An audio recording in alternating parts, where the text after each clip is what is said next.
kan aku udah pinjam nih 25 juta. Nah, nanti sistem pembayarannya tuh seperti apa? Kayak gitu ya. Nah, jadi sistem bayarnya itu nanti potong gaji. Kayak gitu. Tapi ini yang menarik seperti ini. Nah, tadi kan aku jelasin bahwasanya dana talangan itu cairnya 1 hari sebelum kita berangkat ke Jepang. Jadi deal-dealannya itu 2 hari sebelum berangkat.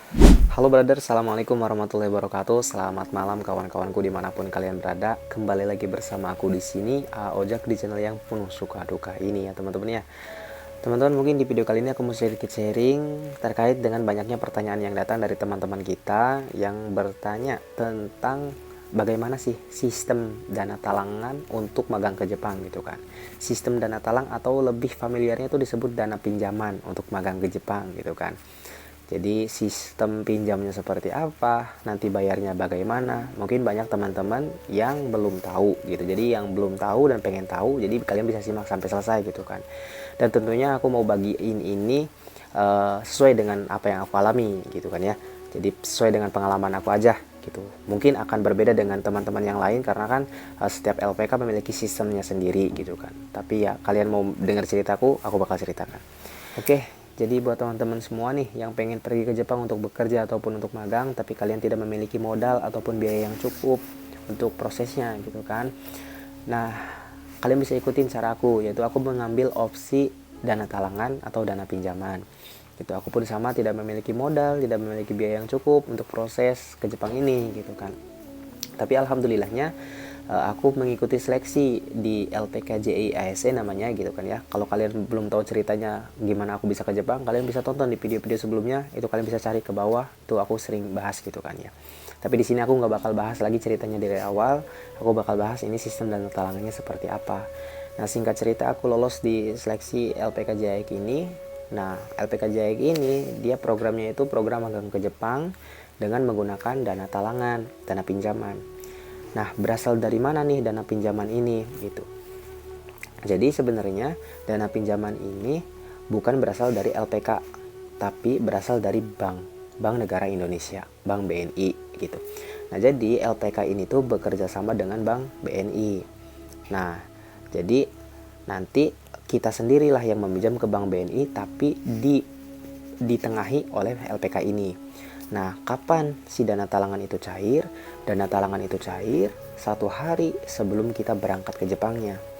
Gitu. Jadi 1 hari sebelum kita berangkat ke Jepangnya, dananya itu cair. Tuh, jadi prosesnya waktu itu 2 hari.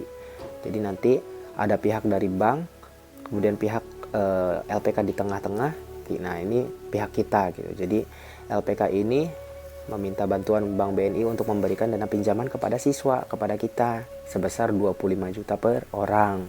Kayak gitu. Nanti yang tanda tangan kita sendiri. Nah, untuk jaminannya itu hanya ijazah SMK yang ditahan di LPK gitu. Nggak ada yang menggunakan sertifikat rumah lah, sertifikat tanah dan lain sebagainya, nggak ada. Tapi di beberapa LPK, di beberapa kasus, di beberapa tempat gitu kan, ada juga yang dana talangan itu menggunakan jaminannya tuh menggunakan surat tanah, ada yang surat sawah gitu, dan lain sebagainya lah gitu. Ada sertifikat rumah gitu, ada gitu. Nah, kalau yang menggunakan sertifikat rumah, sertifikat tanah dan lain sebagainya, biasanya itu uangnya berasal dari si LPK-nya ini gitu. Nah, kalau yang ini yang sekarang aku ikutin ini, jadi kita minjamnya itu langsung ke Bank BNI tanpa sertifikat tanah, tanpa apa gitu. Yang paling penting adalah kita tanda tangan dan juga orang tua ikut tanda tangan. Kayak gitu proses-prosesnya. Nah, tadi kan aku jelasin bahwasanya dana talangan itu cairnya 1 hari sebelum kita berangkat ke Jepang. Jadi deal-dealannya itu 2 hari sebelum berangkat. 2 hari sebelum berangkat kita deal sama Bank BNI sama LPK untuk dana pinjaman. Sehari berikutnya dananya cair, sehari berikutnya kita berangkat. Nah, kita itu tidak melihat dana itu datang ke kita, hanya data-datanya saja gitu. Jadi yang mengurusnya ini pihak LPK. Jadi dana tuh cair dari Bank BNI ke LPK. Untuk apa? Untuk membayar administrasi yang dibayarkan sebelumnya oleh pihak LPK ini gitu kan. Jadi data-datanya kita hanya menerima datanya. Ini uangnya digunakan untuk ini, untuk ini, untuk ini, untuk ini. Nah, aku nggak bisa menjelaskan rinciannya ya. aku nggak bisa menjelaskan rinciannya secara umum di sini gitu kan, karena mungkin itu bisa mengganggu atau ini pihak dari LPK yang aku ikutin gitu kan, mungkin itu bisa jadi data privasi lah gitu. Nah itu pokoknya intinya aku menggunakan dana talangan sekitar 25 juta itu untuk berangkat ke Jepang. Jadi aku 25 juta itu ya dana pinjaman, dana talangan yang harus aku bayar gitu. Nah sedangkan kan kita kan berproses sebelum berangkat kan ada 1 tahun 2 tahun gitu kan ya, kita harus belajar dulu di LPK ya kan, di asrama harus belajar dulu. Nah aku belajar di LPK tuh sekitar 4 bulan, tapi alhamdulillah karena aku corona kan, angkatan corona ya, jadi belajar di LPK cuma 2 bulan, kemudian 2 bulannya itu online di rumah, jadi via handphone gitu, via smartphone.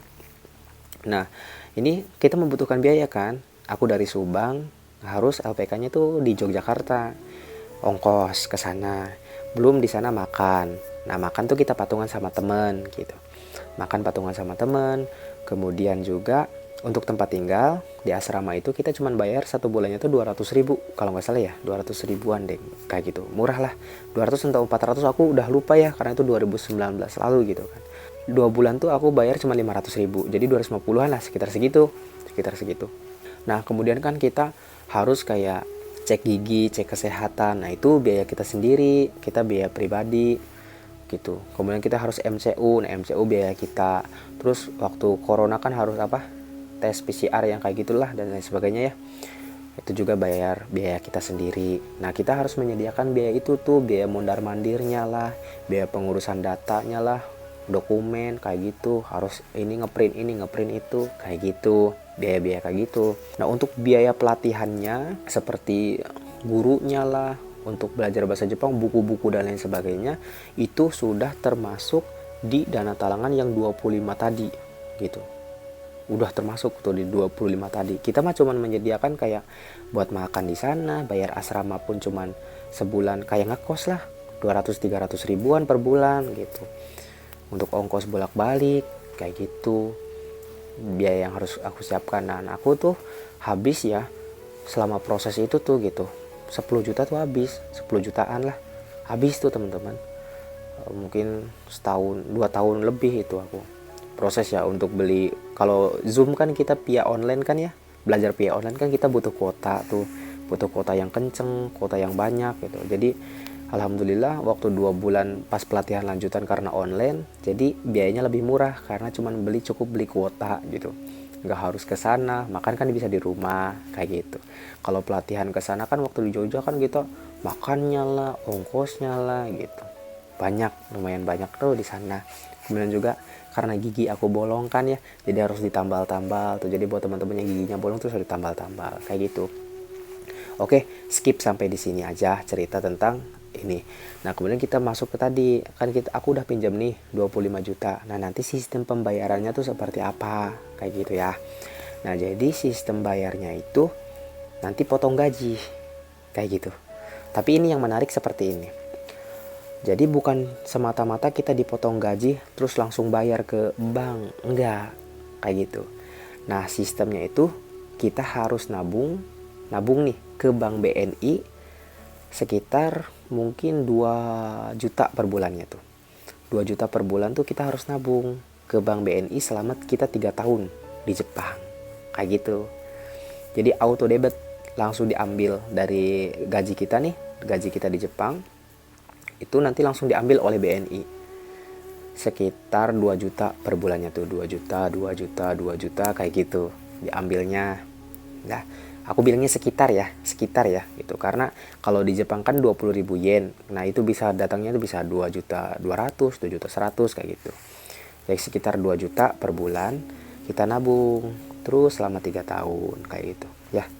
Perhatikan nih, nabung selama 3 tahun 2 juta terus. Nah kemudian kita pulang ke Indonesia. Nah tabungan ini tuh tabungan mati nih, jadi tabungan ini nggak bisa dibuka, tabungan ini nggak diketahui sama siapapun kecuali kita. Nah tabungan ini nggak bisa dibuka kecuali nanti kita sudah pulang ke Indonesia. Jadi kayak ibaratkan tabungan mati gitu. Nanti kita pulang setelah 3 tahun pulang kan ke Indonesia. Nah barulah kita berhitung tabungan kita yang ada di BNI ini udah berapa kayak gitu. Nanti misalkan tabungannya ada sekitar 50 juta, misalkan 50 juta. Nah 50 juta tinggal nanti dipotong sama BNI, karena kita awalnya kan minjem tuh 25 juta. Nah dipotong lah dengan bunga-bunganya, ada hitungan bunganya ya, aku nggak bisa jelasin rinci di sini karena susah gitu kan, data-datanya juga gitu. Dan juga itu mungkin terlalu privasi ya kalau harus dengan apa itunya gitu kan. Intinya 50 juta misalkan tabungan kita, dapatnya nih pas pulang tuh di BNI ada 50 juta. Nah terus kata BNI teh, kamu kan dulu minjem nih 25 juta, nah terus ini ada bunga-bunganya yang harus kamu bayar, misalkan jadi 30 juta lah ya gitu, bunga selama 5 tahun misalkan 5 juta misal, ini mah tinggal 20 juta nih karena udah diambil nih buat bayar utangnya. Nah 20 juta ini nanti dikembalikan ke kita untuk kita, itu uang kita, kayak gitu sistemnya.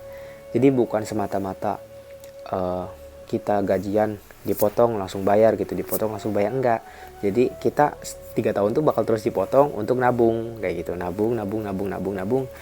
Nah kenapa ini diharuskan untuk menabung, karena ada pihak dari LPK ini untuk menjaga kepercayaan dari bank, untuk menjaga kepercayaan dari bank BNI kepada si LPK-nya, kepada siswanya gitu. Jadi masa kita udah pinjam tapi kita nggak nabung ke dia gitu, nggak ikut nabung di bank itu gitu kan. Jadi semua diwajibkan untuk nabung ke situ. Agar apa? Yaitu agar jaminannya gitu. Kalau kita nggak nabung kan kita bisa kabur, bisa kemana-mana. Kalau nabung kan di situ kan uang kita di situ, otomatis kita nggak bisa kabur dong. Gitu. Kan uangnya di situ di BNI, di tabungan mati itu.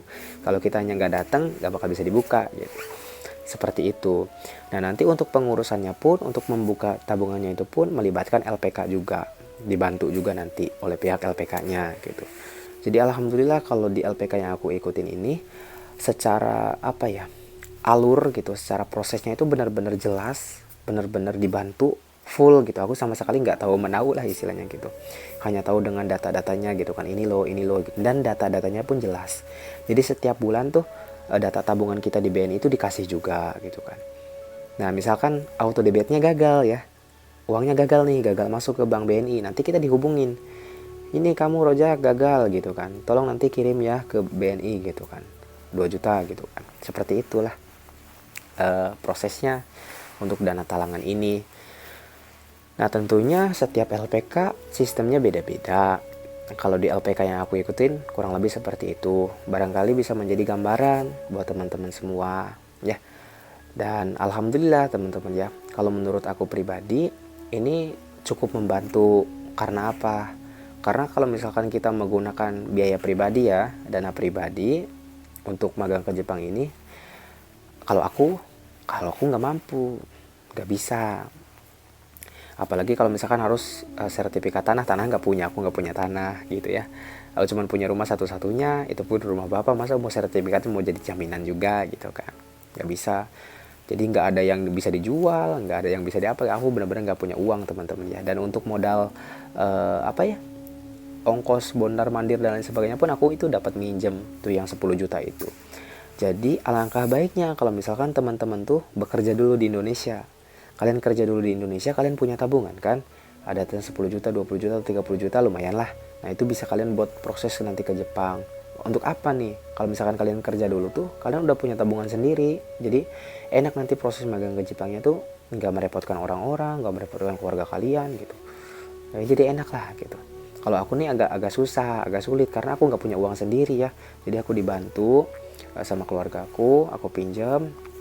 Nah alhamdulillah di LPK juga ini ada dana pinjaman gitu. Jadi alhamdulillah aku jadi bisa kesini gitu. Jadi terbantu lah dengan proses magang ini gitu.